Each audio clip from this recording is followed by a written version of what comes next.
Big cat habitat, what we do is we rescue exotic animals that nobody wants anymore, that people had as pets, or zoos that closed down and they have nowhere else to go besides being euthanized. So we just take them and take care of them and feed them the rest of their lives. Thanks, tigers, they're on the verge of extinction. There are now less than 1,500 breeding females in the wild. As that happens, the animals that are in captivity become more and more important. So our mission now is to give them a safe, permanent home and the best possible quality of life that we can.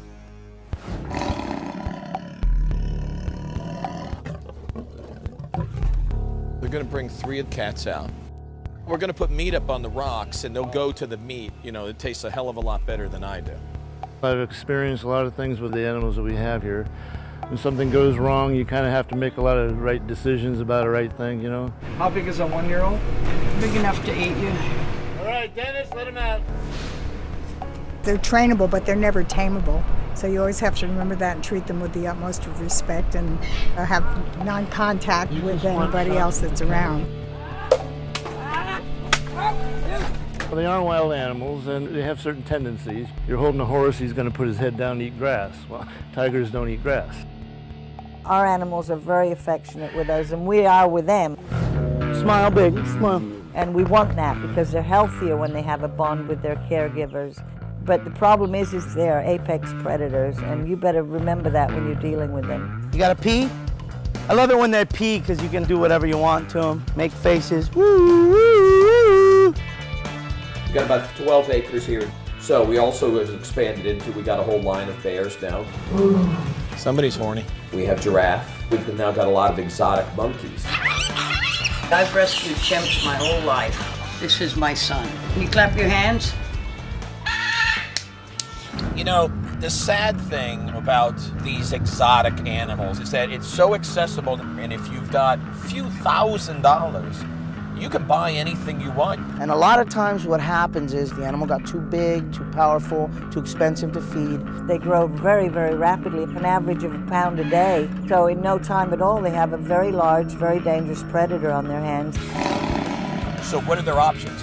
Well, they go out in the woods, they shoot them in the head. Or you could call us up and say, hey, I got this cat, and we'll take it. Pretty boy.